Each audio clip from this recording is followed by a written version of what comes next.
Hello friends, this is Professor Sominath Mitkari. I welcome you all in my online class. In this session, we are going to learn the topic direct and indirect speech. At the end of the session, you will be able to change the narration for the given situation. Now, let us start the discussion on the topic. First of all, I would like to ask you a question. Now, I am going to give you 4 sentences. You have to identify whether the given sentence is in direct speech or indirect speech. आता यानंतर मी तुम्हाला 4 वाक्य या ठिकाणी देणार आहे. तुम्हाला त्या 4 वाक्यांमध्ये डायरेक्ट स्पीचमध्ये कोणतं वाक्य आहे आणि इनडायरेक्ट स्पीचमध्ये कोणतं वाक्य आहे हे ओळखायचं आहे. First sentence.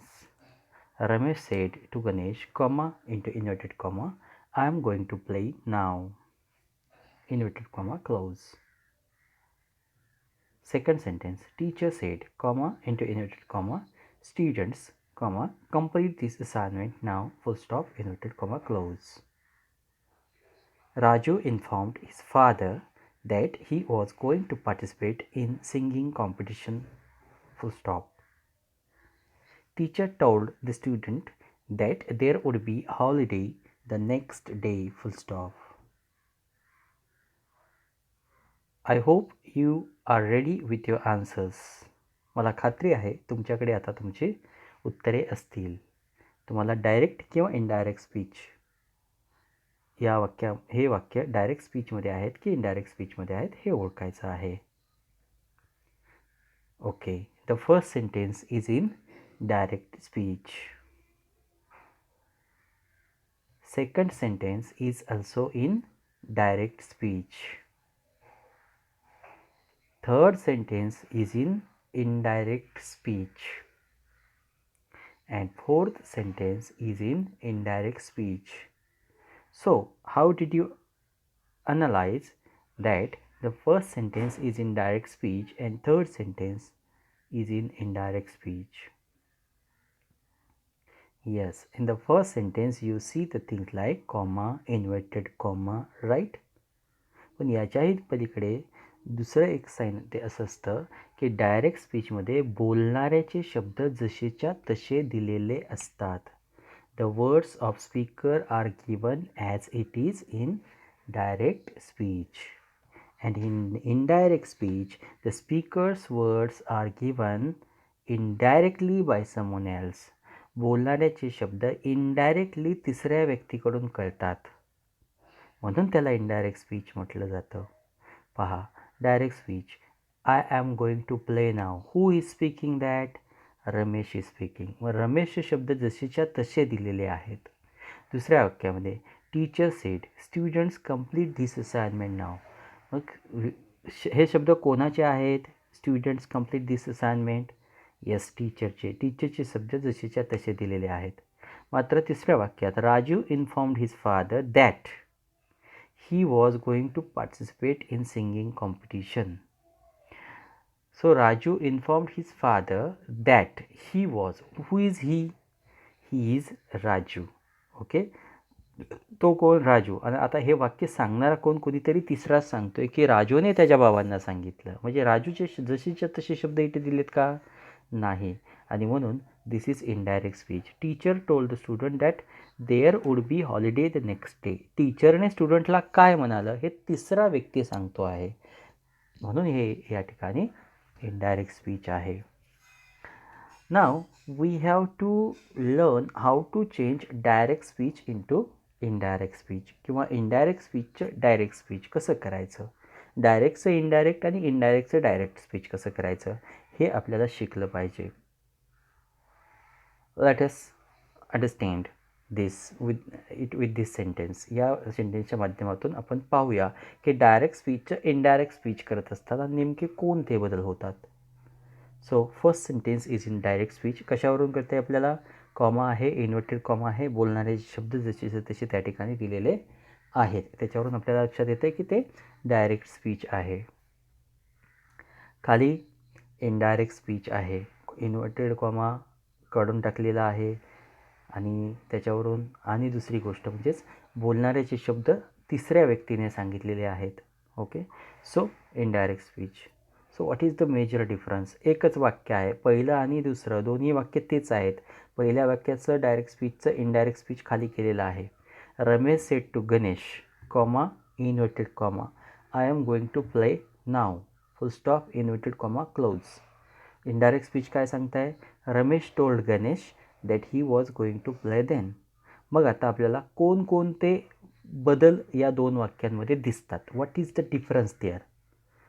पहा, जरा नीट सेंटेन्सेस वाचा आणि तुम्हाला कोणकोणते बदल दिसत आहेत ते लक्षात ठेवा.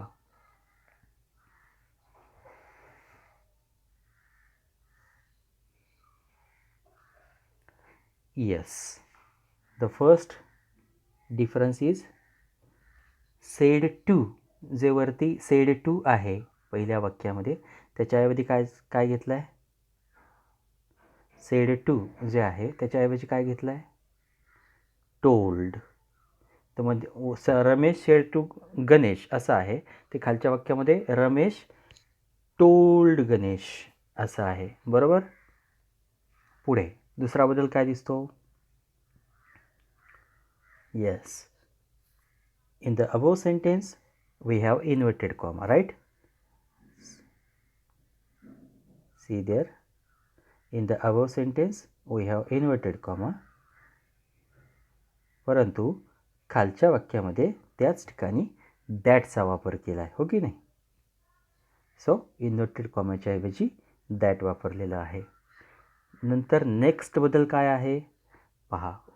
In the above sentence we have pronoun like I, but in the next sentence we have pronoun that is he, right?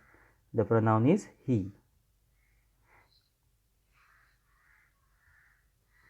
Okay, what is the next change?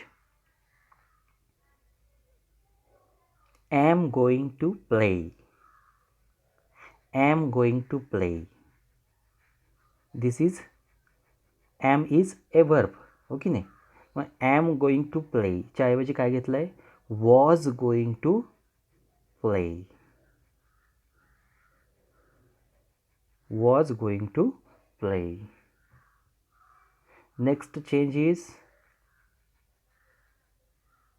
in the above sentence in direct speech now is there. Now, but in indirect speech we see then, right? We see then, and there is one more change, that is the last inverted comma that is closed, so that is removed completely. Okay, so that is removed completely. मग याच्यावरून नेमके direct स्पीचचं indirect speech करत असताना आपल्याला कोणकोणते बदल करावे लागतात ते जरा बघूया. So we will understand the process of changing direct speech to indirect speech. नेमको कोणते बदल होतात? What are the changes that take place? First is said to changes to told. मग याला काय म्हणतात नेमकं? We call it reporting verb. So reporting verb is changed first, right? पहिली गोष्ट रिपोर्टिंग वर्ब चेंज होतं. Reporting verb. रिपोर्टिंग वर्ब का म्हणतात बघा, ते रमेश सेड टू गणेश. रमेश गणेशला म्हणाला. म्हणाला म्हणजेच रिपोर्ट करतोय. That is why it is called as reporting verb, जे इन्व्हर्टेड कॉमाच्या बाहेर येत असतं. Next, inverted comma is removed, comma and inverted comma is removed and in place of that is taken. त्याच्याऐवजी that घेतलं आहे. म्हणजेच काय घेतलं आहे? Inverted comma two conjunction. Inverted comma remove करून त्याच्याऐवजी कंजंक्शन घेतलेलं आहे, that. Next, pronoun is changed. First person प्रोनाउनचं थर्ड पर्सन प्रोनाउन झालेलं आहे. So pronouns are changed. Next, am going to play. Am going to play म्हणजेच काय केलं आपण या ठिकाणी? We have change the tense of the sentence, right? We have changed the tense of the sentence. And next, now हे कुठल्या parts of स्पीचमध्ये येतं? It is now is an adverb, right? now हे adverb आहे. म्हणजेच आपल्याला ॲडवर्बसुद्धा change करावे लागतात. And finally we have taken the period. See, question असू दे, एक्सक्लामेटरी सेंटेन्स असू दे, even if it is exclamatory sentence, even if it is a question, finally you should place full stop. तर त्या पद्धतीनेच तुम्हाला वाक्याचं परिवर्तन करावं लागतं. शेवटी फुल स्टॉपच द्यायचा. क्वेश्चन डायरेक्ट स्पीच जर क्वेश्चन असेल तरीही तुम्हाला इनडायरेक्ट स्पीच लिहित असताना शेवटी फुल स्टॉपच द्यावा लागतो, क्वेश्चन मार्क नाही. पाहूया आपण ते पुढे कसं बदलायचं, परंतु हे लक्षात ठेवा, finally you have to put the full stop.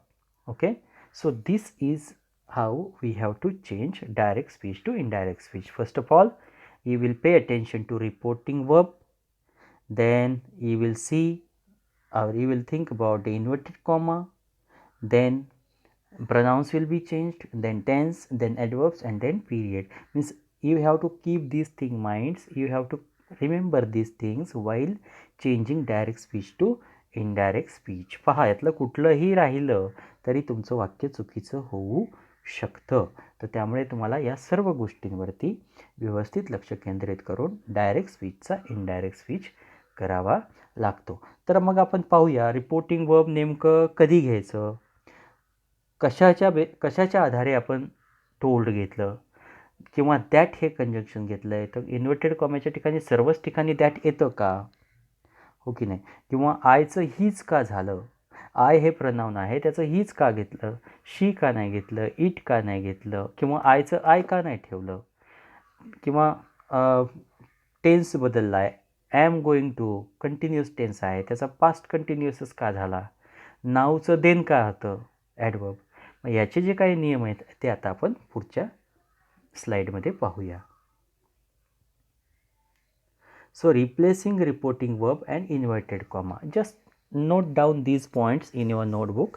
हे पॉईंट्स तुमच्या नोटबुकमध्ये लिहून घेत चला.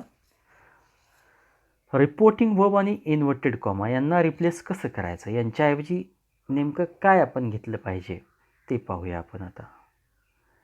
हे कशावरून ठरतं, वाक्याचा प्रकार कोणता आहे त्याच्यानुसार रिपोर्टिंग वर्ब ठरतं.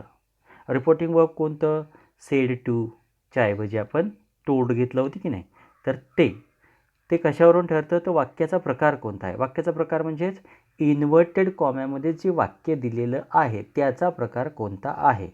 For example see, the reporting verb say, said, tell, told, inform, replied असे असू शकतात, हो की नाही. Sir we can take reporting verbs as say, said, tell, told, informed, replied depending upon the sentence कसा आहे त्याच्यानुसार.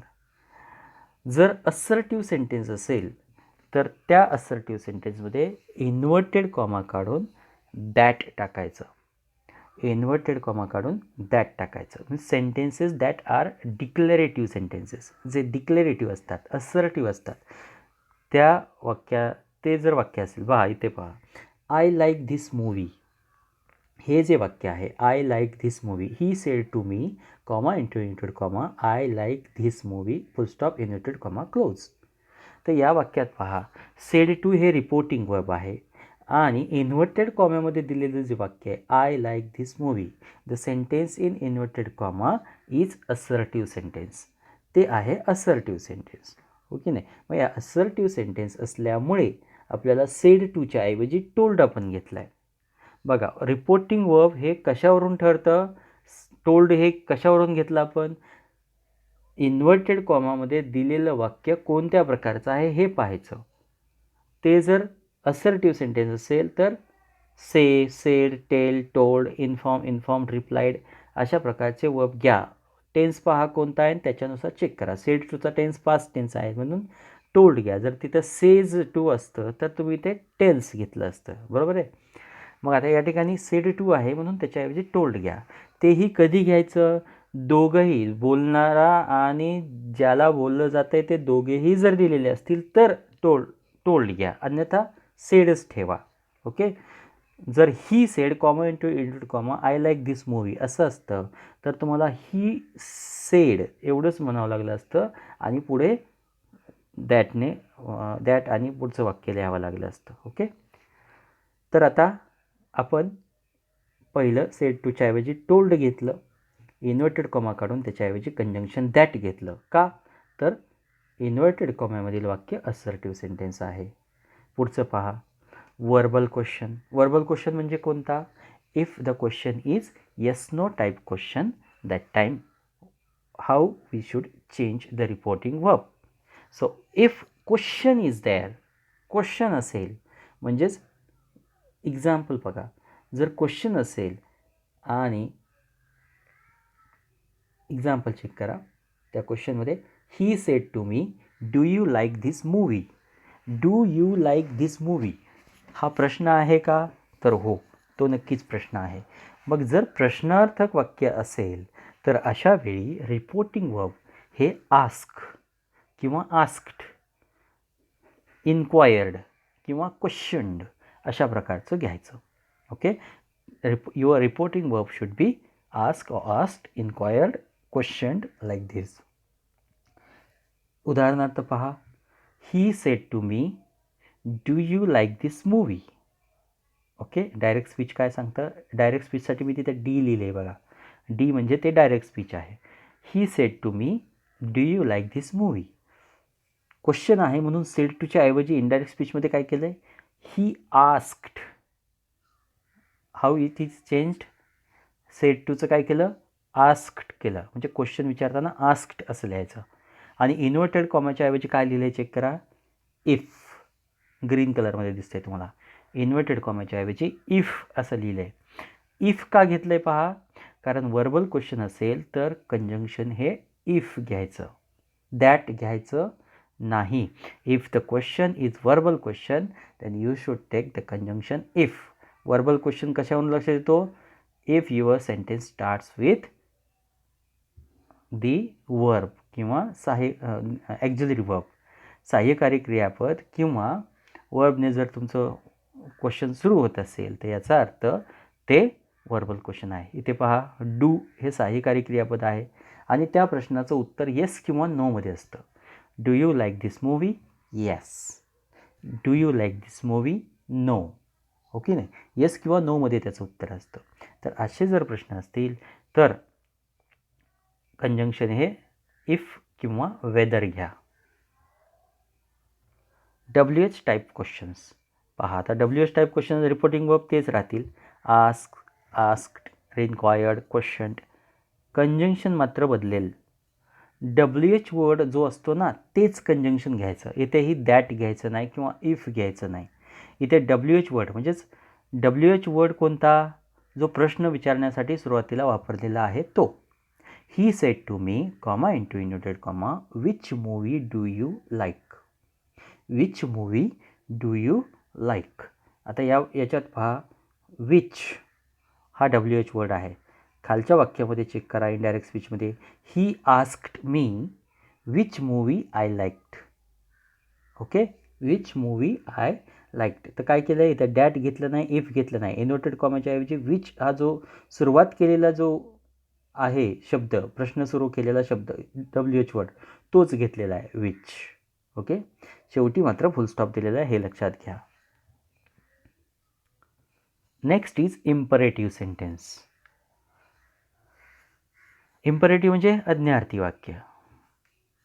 Requested, commanded, instructed, suggested, advised, begged अशा प्रकारचं रिपोर्टिंग सेड टूच्या ऐवजी घ्यायचं.